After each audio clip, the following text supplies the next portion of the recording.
안녕하세요. 맛집표 성형외과 서유서 원장입니다. 오늘은 코 얘기를 한번 해볼까 해요. 저희 성형상담 지원해주신 분인데요. 고민이 코가 작다. 그리고 콧구멍이 들려 보인다. 그런 얘기 좀 많이 듣나 봐요. 그래서 좀 스트레스 많이 받으시나 봐요. 그리고 또 이렇게 작은 코를 코 수술하면은 성괴가 되니까 그것도 조심해라. 뭐 이런 말을 너무 많이 들으셔가지고 생각을 하신 게 나는 성괴가 안 되고 싶으니까 이제 살짝만 올리고 콧구멍이 들린 거 이거를 조금 더 교정하고 싶다. 이런 고민으로 문의를 주셨어요. 오늘 그거에 대해서 한번 살펴보도록 할게요.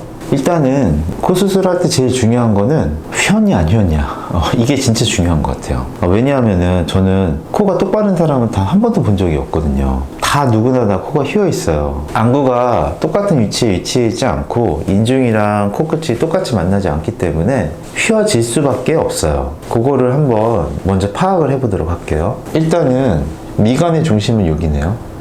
입술의 중심은 여기네요.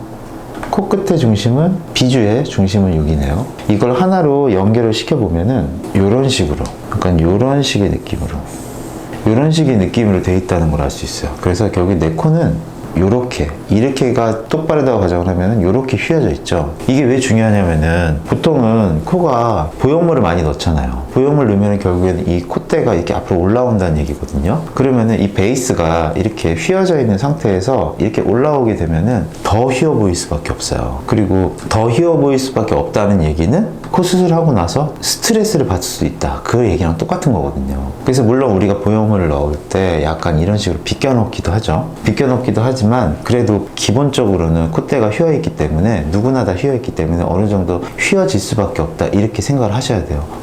무슨 SNS 사진이라든지 연예인들 사진이라든지 이런 거 볼 때 우리가 성형외과에 사진 찍듯이 정면으로 찍은 경우 거의 한 번도 없거든요. 다 45도나 이렇게 찍잖아요. 정면을 이렇게 놓고 내 코 이렇게 정면으로 찍은 경우 거의 없잖아요. 이렇게 보고 약간 45도 틀어서 찍던지 이게 90도로 이렇게 찍던지 이렇게 찍잖아요. 그러면 이제 휜 게 거의 안 보이죠. 그러니까 뭐 그 옆 사진만 보고 막 되게 이쁘다고 생각을 할 수는 있겠지만 우리가 대화를 할 때 45도로 이렇게 대화하진 않잖아요. 정면을 보고 대화를 하잖아요. 그러니까 실제적으로 보면은 어느 정도 휘어져 있는 건 다 누구나 다 가지고 있어요. 그 정도 차이라고 볼 수 있겠죠. 근데 이제 아무도 그런 얘기는 하진 않죠. 그러니까 결국에는 휘어질 수밖에 없는 게 코 수술이다. 하지만 그 정도 차이가 있기 때문에 어느 정도 똑바르게 맞출 수 있느냐 그거를 좀 인지를 하고 있어야 돼요. 그래서 콧대가 너무 많이 휘어져 있으신 분들은 뼈를 깎는 수술이라든지 절골이라든지 매부리를 깎는다든지 해서 콧대 베이스를 조금 더 평평하게 만든 다음에 그 위에 보형물을 넣기도 해요. 하지만 너무 많이 휘어져 있는 분들은 웬만하면은 두꺼운 보형물을 사용하지 말라고 얘기를 해요. 그 점이 일단은 첫 번째 포인트가 될 수 있겠네요.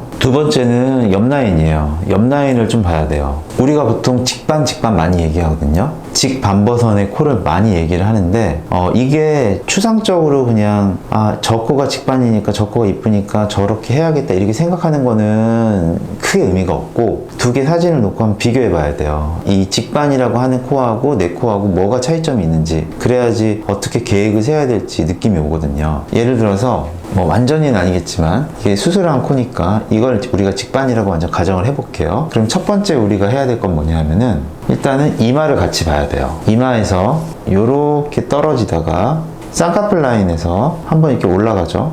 요 포인트를 한번 봐야겠네요. 이마에서 요렇게 떨어지다가 쌍꺼풀 라인에서 살짝 더 수평하게 가긴 하지만 그래도 어느 정도 이렇게 올라오는 형태를 보이고 있죠. 그렇다면 내 콧대가 그렇게 낮은 건 아니에요. 그렇죠? 그래서 이럴 경우라면은 뭐 보형물을 만약에 넣는다고 한다면은 얇은 보형물 위주로 넣어야겠죠. 보형물도 우리가 두께로 나눠요. 두께로. 이게 바로 우리가 얘기하는 보형물이거든요. 이 보형물의 이 두께, 바로 이 부분을 얘기를 하는 거죠. 이 두께가 몇 밀리냐에 따라 가지고 콧대를 올리는 높이의 기준점이 돼요. 예를 들어서 이 두께가 뭐 3mm다 하면은 콧대가 한 3mm 정도 올라가는 거고 5mm다 하면은 이제 5mm 정도 올라가는 거죠. 근데 여기서 중요한 거는 1에서 2mm는 콧대를 올리는 효과가 거의 없어요. 콧대를 올리는 효과는 거의 대다수가 3mm부터 시작한다고 생각을 하시면 돼요. 간단하게. 그래서 3mm를 우리가 1단계라고 가정을 하면은 보통 1mm 단위로 한 단계씩 올라간다고 생각을 하시면 돼요. 그래서 3mm, 4mm, 5mm, 6mm, 뭐 7mm 이렇게 나가는 거죠. 그런데 보통 5mm 이상을 넣는 경우는 그렇게 많지는 않아요. 진짜로 콧대가 낮은 경우라든지 아니면은 남자들처럼 막 이렇게 직선코, 이런 화려한 코를 원할 경우가 5mm 이상을 넣는 경우가 많고, 대다수는 3, 4, 5 그 이내에서 해결을 하게 돼요. 실제로 보형물이 들어가는 거는 코가 이렇게 있게 되면은 이런 식으로, 그래서 이렇게 보형물이 들어가게 되고, 이 나머지 이 앞에 부분은 거의 다 잘라서 없애요. 실제적으로는 여기서부터 여기까지만 들어가게 되는 거죠. 그런데 이분 같은 경우에는 두꺼운 보형물을 사용하면 안 되는 거예요. 왜냐하면은 이런 식으로 쌍꺼풀 라인에서 내려오다가, 이마 라인에서 내려오다가 쌍꺼풀 라인에서 이 올라가는 그 형태를 어느 정도 유지를 하고 있기 때문에 4mm나 5mm나 이렇게 두꺼운 보형물을 넣게 되면은 걱정하셨던 뭐 성괴가 된다든지, 아니면 그건 근데 너무 주관적인 것 같아요. 아니면은 뭐 너무 높은 콧대 라인이 된다든지 부자연스럽다든지 이런 식의 모습이 발생할 수 있거든요. 그래서 내가 자연스러운 걸 원한다면은 보형물을 안 넣어도 상관이 없고, 어느 정도의 높이를 원한다면 한 1단계 정도, 한 3에서 3.5mm, 3에서 4mm 이내의 보형물을 사용을 하는 게 좋을 것 같아요. 그 다음에는 바로 코끝이에요. 여기서 이런 식으로 이렇게 쭉 연결이 되다가 바로 이 부위에서 한번 꺾이면서 살짝 올라가게 돼요. 이게 우리가 얘기한 직반이거든요. 이분도 보시면은 이렇게 가다가 이 부위에서 살짝 꺾여서 올라가는데, 올라가다가 다시 꺾여가지고 이렇게 내려가요. 그래서 여기서 이제 뭉툭한 느낌이 드시는 거예요. 바로 이 부분, 이 부위에서 다시 한번 이렇게 살짝 올라가는 요 포인트가 필요한 거죠. 요거를 해결하게 되면은 약간 들린 게 좀 개선이 되는 거예요. 이분 같은 경우에 실제 보형물이 들어간 거는, 이건 제가 수술했으니까 정확하게 알겠죠? 여기서부터 여기까지만 보형물이 들어가요. 여기는 보형물이 아니라 자가연골이 들어가는 부분이거든요. 왜냐하면 최소한으로만 보형물을 사용하기 위해서 이 정도만 넣어요. 다 이게 잘라버리고 끝부분은. 그러니까 여기까지만 보형물이 들어가게 되고, 여기는 자가연골로 수술을 한다. 그리고 이분이 고민하시는 가장 중요한 부위는 바로 이 각도예요. 이 각도.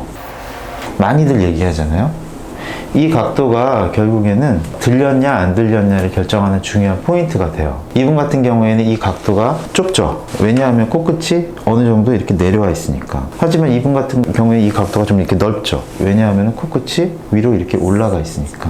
그래서 정면에서 봤을 때 콧구멍이 조금 더 많이 보이는 이런 현상을 보이는 거죠. 그래서 이거를 해결하기 위해서 우리가 이런 식으로 해결하기 위해서 여기에 우리가 비중격 연골이라든지 아니면은 귀연골이라든지 이런 걸 이용해 가지고 연장을 시키는 거죠. 그게 바로 이제 비중격 연장술, 귀연골을 이용한 전진술, 뭐 이런 식으로 되는 거죠.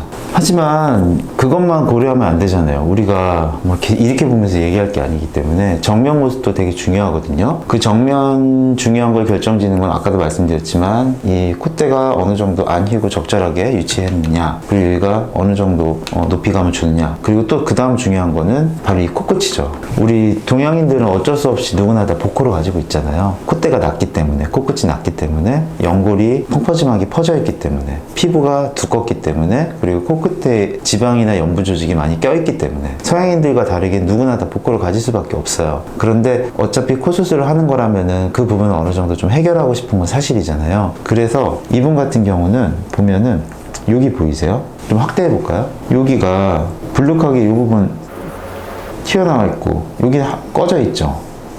정도의 차이는 있지만 여기는 불룩하게 튀어나와 있고 여기 꺼져 있죠. 그리고 난 다음에 콧날개로 연결이 돼 있죠. 여기 딱 보이잖아요. 여기 연골이 이렇게 돼 있는 게 지금 딱 보이고 있잖아요.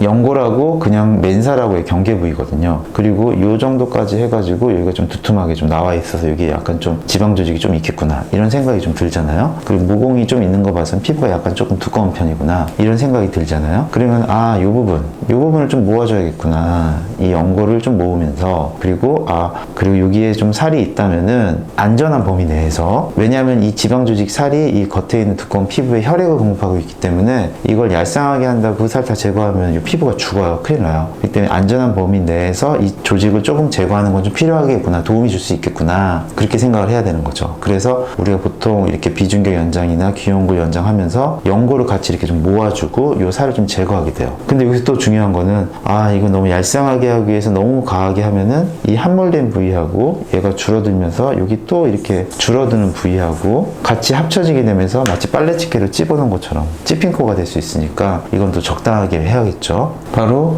여기서 이런 식의 모습으로 만드는 게 우리의 목표라고 봐야겠죠. 아까 제가 말씀드렸던 것들이 거의 다 들어가 있어요. 요 살을 제거했기 때문에 볼륨감이 좀 줄어들고, 이 연골을 같이 모아주기 때문에 이 폭이 좀 좁아들었고, 그리고 이분처럼은 아니지만 여기 함몰된 부분이 조금 더 이렇게 넓어졌죠. 하지만 찌뿌 보이진 않죠. 이런 식으로 좀 얄쌍하게 만드는 게 필요해요. 하지만 여기서 진짜 또 중요한 거를 발견할 수가 있어요. 이분 같은 경우에는 모공이 넓고 피부가 두꺼운 반면에 이분 같은 경우에는 모공이 넓지 않고 피부가 얇은 편이에요. 그 이게 뭐냐 하면은 이 안에서 일어나는 변화, 이런 식으로 있으면은 이 안에서 일어나는 변화, 뭐 연골을 모은다든지, 아니면은 여기에 있는 지방 조직을 좀 제거한다든지, 아니면은 비중격이나 귀염과 같은 거 세워가지고 이렇게 높게 세우면서 이렇게 연골을 모아준다든지, 이런 변화들이 바깥으로 잘 투영이 돼야 되거든요. 그런데 이분 같은 경우는 피부가 얇으니까 마치 얇은 천으로 덮여놓은 것처럼 돼 있어서 이런 변화들이 바깥으로 잘 투영이 되는데, 우리 이분 같은 경우에는 피부가 어느 정도 두께가 있으니까